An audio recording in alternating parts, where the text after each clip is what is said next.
চোখ মেলেছে দেখো, এবার মোদির দিন শেষ। ভারতের 3 অঙ্গরাজ্য আলাদাভাবে স্বাধীন ঘোষণা করে দিয়েছে। যেই 3 রাজ্যের ভোট দিলে মোদি নির্বাচিত হতো প্রধানমন্ত্রী, তো আর পারবে না ইনশাল্লাহ। অবশেষে বাংলাদেশের সরকারের চোখ খুলেছে। ভারত শক্তের ভক্ত নরমের জম। ভারতকে যদি আপনি বন্ধু পাবেন, বাবা রাখেন ভারতকে, একটা সাথ দেবেন বাংলাদেশকে তারা। কিন্তু যদি লাঠি গরম করতে পারেন, দেখবেন এটা ঠান্ডা হয়ে গেছে। আপনারা সবাই জানেন যে তুরস্কের পররাষ্ট্রমন্ত্রী হাকান ফিদান তিনি 2 দিনের সফরে বাংলাদেশে এসেছেন। তুরস্ক বাংলাদেশকে যত সব আধুনিক সমরাস্ত্র আছে এগুলো বাংলাদেশকে দিতে চায়। নারায়ণগঞ্জে একটি সামরিক ড্রোন কারখানা স্থাপন করতে চায়। শাবাশ বাংলাদেশ, শাবাশ মাননীয় প্রধানমন্ত্রী তারেক রহমান। প্রধানমন্ত্রীর সাহসী সিদ্ধান্তে কড়া পদক্ষেপ নিয়েছে। এই যে একটা কড়া পদক্ষেপ, এই কড়া পদক্ষেপ সত্যি কথা বলতে গত 15-16 বছরে আমরা দেখিনি। প্রিয় দেশবাসী, আজকে গোপন একটা তথ্য আমি প্রকাশ করে দেব। ভেবেছিলাম এই কথা আমি বলবো না, প্রকাশ করব না, কিন্তু আমার মন মানে না। আজকে আমি আসসালামু আলাইকুম প্রিয় দর্শক, অন্য মঞ্চের আলোচনায় আপনাদের সকলকে আমন্ত্রণ। সবাই জানেন যে তুরস্কের পররাষ্ট্রমন্ত্রী হাকান ফিদান, যিনি তুরস্কের যে গোয়েন্দা সংস্থা MIT তার সাবেক প্রধান, তিনি 2 দিনের সফরে বাংলাদেশে এসেছেন এবং বিমানবন্দরে তাকে গ্রহণ করার জন্য, তাকে রিসিভ করার জন্য উপস্থিত ছিলেন পররাষ্ট্রমন্ত্রী খলিলুর রহমান, তারপরে পররাষ্ট্র প্রতিমন্ত্রী শ্যামা ওবায়েদ এবং প্রধানমন্ত্রীর পররাষ্ট্র বিষয়ক উপদেষ্টা হুমায়ুন কবির।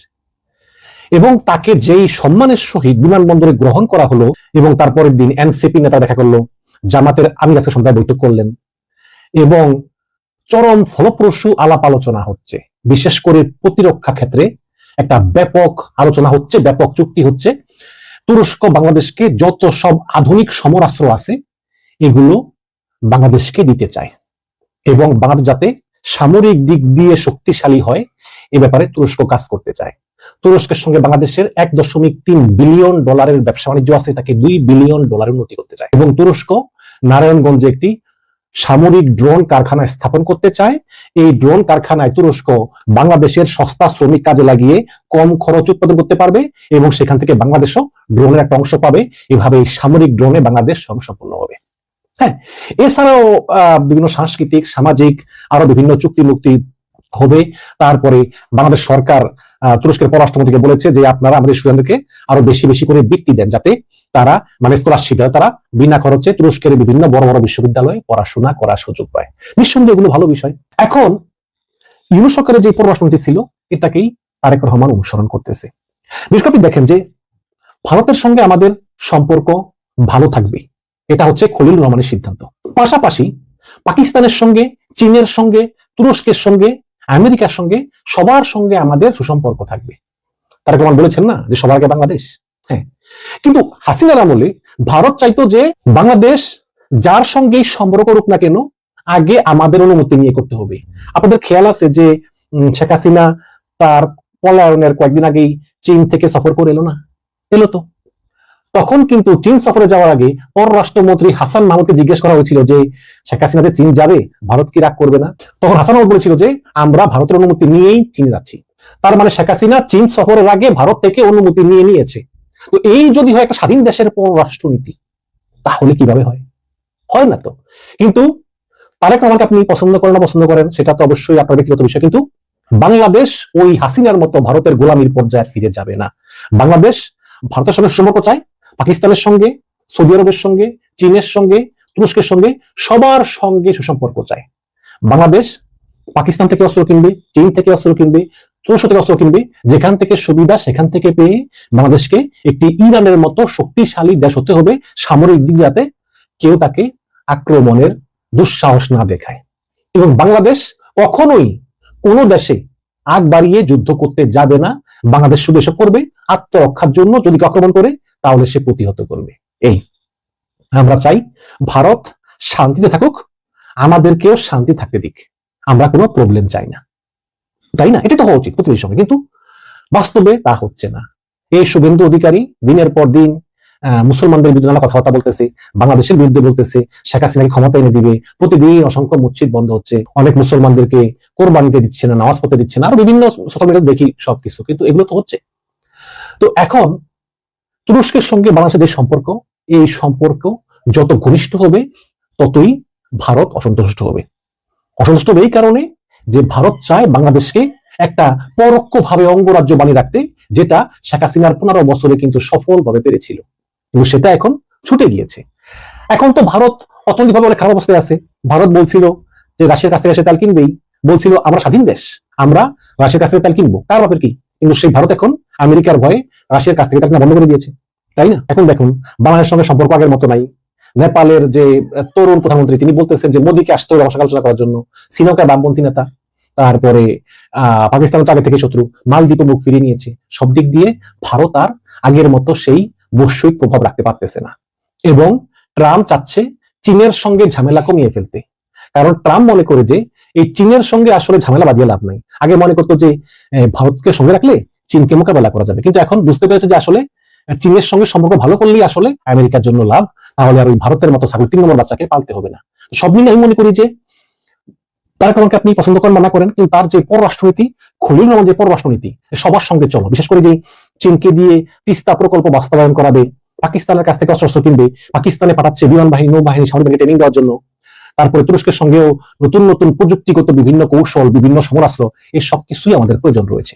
এবং সর্বোপরি আমাদেরকে ইরান যেই ফর্মুলা অনুসরণ করতেছে, ইরান যেই ফর্মুলা অনুসরণ করে পৃথিবীর 2 পরাশক্তি আমেরিকা এবং ইসরায়েলকে নাস্তানাবুদ বানিয়ে দিয়েছে, আমাদেরকেও সেভাবেই একটি ঐক্যবদ্ধ জাতি হিসাবে সামরিক দিক দিয়ে শক্তিশালী হতে হবে, এর কোনো বিকল্প নেই। এবং তুরস্কের সঙ্গে বিভিন্ন চুক্তির ফলে আমরা এতে আরো এক ধাপ এগিয়ে যাব বলে আমি আশা করি। ধন্যবাদ। সাব্বাস বাংলাদেশ, সাব্বাস মাননীয় প্রধানমন্ত্রী তারেক রহমান। প্রধানমন্ত্রীর সাহসী সিদ্ধান্তে সীমান্তে দাপট দেখাচ্ছে বর্ডার গার্ড বাংলাদেশ বিজিবি। গত 1 সপ্তাহে ধরে ভারত বিভিন্নভাবে চেষ্টা করতেছে বাংলাদেশে পুশিন করার জন্য। পুশিন বলতে আসলে আমরা কি বুঝি? পুশিন বলতে আমরা বুঝতেছি ভারত যাদেরকে মনে করতেছে তারা ওই দেশের নাগরিক না, বা মুসলিম যারা আছে যাদেরকে ভারত চাইতেছে নিজেদের দেশ থেকে তাড়িয়ে অন্য কোনো দেশের উপরে গছিয়ে দিতে, ওরকম কিছু মানুষকে বাংলাদেশে তারা পুশ ইন করতে চাচ্ছে, যারা বাংলাদেশের নাগরিক না, কিন্তু তারপরেও বাংলাদেশে বিভিন্নভাবে তারা ঢুকানোর চেষ্টা করতেছে। এখন এই মানুষগুলো আদৌ তারা ওই দেশের নির্যাতিত মানুষ কিনা, বা আদৌ তারা ভালো মানুষ কিনা, নাকি চোর বাটপার সন্ত্রাসীদেরকে বাংলাদেশের ঘাড়ে গছিয়ে দিতে চাচ্ছে, এটা তো আসলে বাংলাদেশ জানে না, বাংলাদেশ সরকারও জানে না। সেই জায়গা থেকে বাংলাদেশ সরকার কড়া পদক্ষেপ নিয়েছে। কোনো অবস্থাতেই ভারত পুশিন করলে তাদেরকে বাংলাদেশ গ্রহণ করবে না। এরই ধারাবাহিকতায় আজকে দেখলাম বাংলাদেশের বর্ডার গার্ড বাহিনী বিজিবির কড়া সতর্কতার কারণে ভারতীয় মানুষগুলোকে তারা বাংলাদেশে পুশ ইন করতে পারছে না। এই যে একটা কড়া পদক্ষেপ, এই কড়া পদক্ষেপ সত্যি কথা বলতে গত 15-16 বছরে আমরা দেখিনি। আমাদেরও যে একটা বর্ডার গার্ড বাহিনী আছে, তাদেরও যে বাংলাদেশ পাহারা দেওয়ার একটা আছে, আপনার কি বলে, পাহারা দেওয়ার একটা দায়িত্ব আছে, সেই দায়িত্বটা এতদিন তাদেরকে পালন করতে দেখেনি। অথচ দেখেন বিগত অন্তর্বর্তীকালীন সরকারের 18 মাস আমরা দেখেছি বিজিবি বেশ শক্তভাবে সীমানা পাহারা দিয়েছে, এবং এখন নির্বাচিত সরকারের সময় সেই শক্ত মনোভাবটা আরও বেড়েছে। এখন বাংলাদেশকে আমরা দেখতে পাচ্ছি ভারতের চোখে চোখ রেখে কথা বলতেছে। চোখে চোখ রেখে কথা বলা মানে এই নয় তাদের সাথে যুদ্ধ করতেছে, ভাই এটা না। মানে চোখে চোখ রেখে কথা বলার মানে হচ্ছে আমরা কোনো অন্যায়কে মেনে নিব না, আমরা কোনো অন্যায়কে প্রশ্রয় দিব না। যারা বাংলাদেশের নাগরিক, যদি তারা সত্যিকার অর্থে বাংলাদেশি নাগরিক হয়ে থাকে, তাদের তো ডাটা আছে বাংলাদেশে, ধরেন জন্ম নিবন্ধন অথবা এনআইডি কার্ড অথবা বাংলাদেশি পাসপোর্ট, কোনো না কোনোভাবে তো এদের বাংলাদেশের ডাটাবেজে তাদের ডাটা আছে। তো ওই ডাটাগুলো শনাক্ত না হলে আমরা কেন তাদেরকে গ্রহণ করব? কোনো প্রয়োজন নাই তো। কিন্তু তারপরেও ভারত সরকার চাচ্ছে নানাভাবে ইনিয়ে বিনিয়ে সীমান্ত দিয়ে বাংলাদেশে মানুষগুলোকে পুশ ইন করতে, কিন্তু বাংলাদেশ সরকার তো তাদেরকে গ্রহণ করবে না। আর এতে সরকারকে আমি 100% সমর্থন করব। হুদাই কাকে না কাকে তারা পুশ ইন করতে চাচ্ছে, আর আমরা তাদেরকে গ্রহণ করব। 2 দিন পরে তারা শরণার্থীদের ঢলডায় নিয়ে নামিয়ে দিবে সীমান্তে, এইটা তো হতে পারে না। আমরা দেখেছি এক রোহিঙ্গা ইস্যু, বাংলাদেশ মানবিকভাবে শুরুতে কয়েক হাজার মানুষকে জায়গা দেওয়ার সিদ্ধান্ত নিয়েছিল, কিন্তু এরপরে দেখলাম রোহিঙ্গাদের ঢল নেমেছিল। প্রায় লাখ লাখ রোহিঙ্গা এই মুহূর্তে বাংলাদেশে রয়েছে, আস্তে আস্তে প্রায় 10 লাখের উপরে চলে এসেছে। এই রোহিঙ্গাগুলো এখন বাংলাদেশের মানুষের মাথার বোঝা, সরকারের মাথার বোঝা। সো সেই জায়গা থেকে ভারত নতুন করে কোনো একটা ক্রাইসিস বাংলাদেশে তৈরি করবে, এটা আমি দেশের একজন সচেতন নাগরিক হিসেবে কখনোই মেনে নিব না, এবং সরকারও সেটা মেনে নিচ্ছে না। এ কারণেই বর্ডার গার্ড তথা বাংলাদেশ বিজিবিকে কড়াকড়ি দিয়ে নির্দেশ দেওয়া হয়েছে, তারা যেন কোনো অবস্থাতেই বর্ডারে নরম না থাকে, শক্তভাবে যেন সব কিছু হ্যান্ডেল করে। এর জন্যই বাংলাদেশকে আমি সাধুবাদ জানাচ্ছি, বাংলাদেশ সরকারকেও সাব্বাস। কোথায় যে কে বসে রয়েছে কেউ জানে না, চারিদিকেই ভাই গুপ্ত আছে। এত দুর্বল ভাবার কোনো কারণ নাই। কেন বলতেছি এই কথাটা?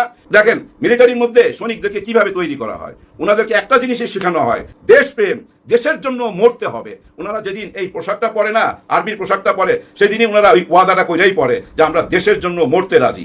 এই জ্ঞানটাই তাদেরকে দেওয়া হয়, মোটিভেশন কইরা এই জ্ঞানটাই বারবার তাদের মাথার মধ্যে ঢুকাইয়া দেয় এবং তারা ওইভাবে প্রস্তুত হয়। কেন এই কথাটা বললাম? এই যে জামাতে ইসলাম, এটাকে কিন্তু আপনি ওই ভাইবেন না ভাই, ওই যে কোনো নদীর মধ্যে আছে না, সব রকম মাছ থাকে, বল মাছ, পুঁটি মাছ, কই মাছ, শিং মাছ, রাক্ষস মাছ, গু খাওয়া মাছ, অনেক রকম মাছ থাকে। কিন্তু জামাতে ইসলামের এই পুকুরটার মধ্যে আপনারা ওই আজে বাজে কোনো গু খাওয়া মাছ পাবেন না। একেবারে বাছাই করা, সব বাছাই করা। এবং এই যে মামুনুল হক সাহেব, ওনার যে হেফাজতে ইসলাম, একেবারেই বাছাই করা, এক নীতিতেই চলে, অন্য কোনো নীতি পাবেন না। এদের মধ্যে ঢুকাইয়া দেওয়া হয়, মগজের মধ্যে ঢুকাইয়া দেওয়া হয় দেশপ্রেম। এই যে শিবির দেখেন, এই যে এনসিপি দেখেন, এদের মগজের মধ্যে কি জানেন? এই দেশপ্রেম। এরা দেশের জন্য মরতে রাজি। ওরা একটা জিনিসই জানে, মরলে শহীদ, বাঁচলে গাজী। ওই একটা ব্যাপারই মোটিভেশন করে এমন ভাবে মগজের মধ্যে ঢুকাইয়া দেওয়া হয়, ওরা একাই কিন্তু 1000-এর সমান হইয়া দাঁড়ায়। এটা তো আপনারা এই 5ই আগস্টে প্রমাণ পাইছেন। দেখেন, 5ই আগস্টে যে যত কথাই বলেন, শেখ হাসিনা যাওয়ার 3-4 দিন আগে এই জামাত ইসলামকে নিষিদ্ধ কইরা গেছিল এবং ওইখানেও যায় কিন্তু বারবার ওই একই কথা বলতো। ওনাদেরকে একটা ট্যাগ দেওয়া হইতো জঙ্গি বইলা, এবং এই শিবির, জামাত, এদেরকে সবাইকে, এবং ডক্টর ইউনূস সহকারে সবাইকে ওই ট্যাগটা দিত। ওই ট্যাগটা অনেকে এখনো এই বিভিন্ন সোশ্যাল মিডিয়াতে দিচ্ছে। ওনারা চুপ, কোনো কথা বলতেছে না। কেন কথা বলতেছে না জানেন? ওনারা যেটা করার সেটা করবে, কেউ রুখতে পারবেন না। সরকার যদি মনে করে বিরোধী দলকে দূরে ঠেলে দেবো, আমির খসরু সাহেব যেভাবে কথা বলে, ওইটা যদি সরকার নিজে মনে করে, মাননীয় প্রধানমন্ত্রী যদি নিজে মনে করে ধুর এরা কারা, এদেরকে কোনো দাম দিলাম না, কি আসে যায়, তাহলে অনেক বড় ভুল করে ফেলবে, অনেক বড় ভুল হয়ে যাবে। কারণ সরকার তো নিজেও জানে না কোথায় কে গুপ্ত অবস্থায় আছে। ওনাদের সংগঠন ভাই ওই যে এলোমেলো কোনো সংগঠন না। ওনাদের সংগঠনের কে কোথায় কিভাবে আছে, কি করতেছে না করতেছে, সব ওনাদের নখদর্পণে। হয়তো 2-1টা জায়গায় বিচ্ছিন্ন ঘটনা ঘটতে পারে, কিন্তু টোটাল সংগঠনটা একই জায়গায় আছে, একই প্ল্যাটফর্মে আছে। দুর্বল ভাবার কোনো কারণ নাই। শেখ হাসিনা দুর্বল ভাবছিল, কিন্তু দুর্বল ভাইবাই কিন্তু তার পতন হয়েছিল। কেউ কাউকে দুর্বল ভাইবেন না। এই বিরোধী দল এখনো সাপোর্ট দিয়ে যাচ্ছে বলেই সরকার সঠিক পথে যাচ্ছে। সমালোচনা করতেছে, এই যে জিনিসপত্রের দাম বাড়ছে, এটা নিয়ে মুখ খুলতে হবে, কথা বলতে হবে। গোলাম পরোয়ার সাহেব দেখলাম প্রতিবাদ করতেছে। এই প্রতিবাদে কিছু যা আসে না, সরকার থামবে না, কারণ সরকারের টাকার দরকার। আর এই ধরনের সমালোচনা যদি বিরোধী দল না করে, আবার বিরোধী দলকে বলবে দেখো ওরা বোধহয় তলে তলে হাত মিলায় ফেলাইছে, গৃহপালিত বিরোধী দল, এরকম কথা তো তাকে শুনতে হবে, যার জন্য কিছু কথা বলতে হয়। কিন্তু আসল কথা কোন জায়গায় জানেন?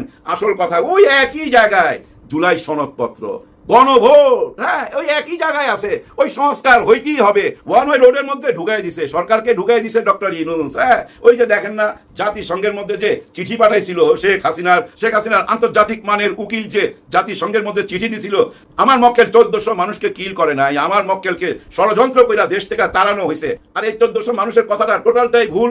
এখানে দেখা গেছে 836 জন মারা গেছে, 1400টা ভুল। এটা বইলা চিঠি দিছিল। জাতিসংঘে কি করলো? ওই চিঠি ফু দিয়া উড়ায় ফেলাইলো যে তোমার এগুলা মানি না, কারণ আমরা নিজেরা তদন্ত করছি। বুঝছেন ব্যাপারটা? ওইখানে কে আছে? ডক্টর খলিলুর রহমান। ডক্টর খলিলুর রহমান তো এখানে বসানিত হয়েছে যেন কোনো রকম কেউ ডাইন বাম না করতে পারে। ডক্টর ইউনূস স্যার তো এই বিচারটা করবেই, যে কোনো অ্যাঙ্গেলেই করবে, এবং আমাদের বর্তমান সরকারও এই বিচারের পথে যাইতে হবে। ব্যাক গিয়ার দিয়ে আসার কোনো কারণ নাই, ইউ টার্ন নিতে পারবে না। এটা ওয়ান ওয়ে রোড। এই ওয়ান ওয়ে রোডের সামনেই কিন্তু নতুন বাংলাদেশ। সরকারকে সেটা মাইনা নিতে হবে, এই ছাড়া কোনো উপায় নাই। আপনারা দুর্বল যদি ভাবেন বিরোধী দলকে, বড্ড বেশি ভুল করে ফেলাবেন। বিরোধী দল দুর্বল না, চালাক, শেয়ানা। তারা জানে মাত্র সরকার আসছে, এই 3 মাস 4 মাস 6 মাস পর্যায়ে যদি আমরা আন্দোলন করি, মানুষ আমাদেরকে লোভী মনে করবে। এই বিরোধী দল কি চাইবে জানেন? এই সোশ্যাল মিডিয়ার মানুষগুলো কথা বলুক। এই বিরোধী দল কি চাইবে জানেন? জনগণের মধ্যে ক্ষোভ জন্ম নিক। এই বিরোধী দল কি চাইবে জানে? জনগণ মুখ খোলার পর আমরা মুখ খুলবো। জনগণকে সামনে দিয়ে রাখবে। 15-16 বছর শেখ হাসিনার আমলে যেভাবে গুপ্ত থেকে রাজনীতি করছে, আর এখন তো ওপেন, আবার গুপ্তও আছে। কে যে কোথায় আছে কেউ তো জানেন না। তাই কাউকে দুর্বল ভাবার কোনো কারণ নাই। বিরোধী দল ভাই নিশানা ঠিক করে রাখছে, একদম নিশানা ঠিক করে রাখছে, কিন্তু তীর এখন ছাড়বে না। কারণ এখন তীর ছাড়াটা ভুল হবে। তীরটা তখনই ছাড়বে ওই যে 180 দিনের একটা হিসাব আছে, কিন্তু এই সংস্কার, সনদপত্র, গণভোটের ওই সুযোগটা রয়ে গেছে। ওই টাইমটা পর্যন্ত অপেক্ষা করবে, শেষের দিকে এসে টিপটা ছাড়বে। তখন দেশের অবস্থা কোন দিকে যায় এক উপরওয়ালা জানে। কারণ এর মধ্যেই মানুষ একটা বাস্তবের মুখোমুখি হবে, সত্যের মুখোমুখি হবে। তারা দেখবে হায় হায়, যারা বলে আমরা দেশের পক্ষে, আমরা স্বাধীনতার পক্ষে, আমরা মুক্তিযোদ্ধা, তারাই তো এই দেশের টাকা পয়সা বিদেশে নিয়ে যায়। তারাই তো ভাই 5 লাখ টাকার জুতা কিনে 6 লাখ টাকার কোমরের বেল পরে এবং 300-400 বাড়ি বানায়। বেগম পাড়ায় ওদের বেগমদের গানের মজলিস বসে। কাদের? যারা এই স্বাধীনতার পক্ষের আর যারা স্বাধীনতার বিপক্ষের। আর যাদেরকে আমরা বলি এরা স্বাধীনতার বিপক্ষে, এরা 30 লক্ষ মানুষ মারছে, এরা 2 লক্ষ মা বোনের ইজ্জত নিয়ে গেছে। তাদের মধ্যে কেউ তো বাইচা নাই। যে নতুন জেনারেশন এখন বর্তমানে আছে, তারা তো কেউ বিদেশের টাকা সরায় নিয়ে যায় নাই, তারা তো কোনো মা বোনের উপরে জুলুম করে নাই, তারা তো বিদেশে বেগম পাড়ায় বাড়ি কিনে নাই, তারা এই দেশের মধ্যে আছে। এই ব্যাপারগুলো মানুষের ভিতরে আবার ঢুইকা যাইতেছে। গত নির্বাচনের আগে কিন্তু ঢুইকা গেছিল, এই জুয়ার চলে আসছিল, জানি না কাদের ইশারায় সব কিছু উলট পালট হয়ে গেল, কার পাশা কার টেবিলে চলে গেল। সময় আবার সামনে আসতেছে। এবার কিন্তু আর কোনো চালাকিতে কাজ হবে না, কারণ সবাইরই চোখ কান খোলা। হ্যাঁ ভাই, আগামীতে আর কেউ জালিয়াতি করতে পারবেন না। আমরা ভোট দেই, শুনি অমুক দেশ পাস করাই দিছে, আমরা ভোট দিলাম অমুক দেশ পাস করাই দিছে, কোথায় নাকি ডিপ স্টেট আইনা পাস করাই দিছে। এই সব কিছু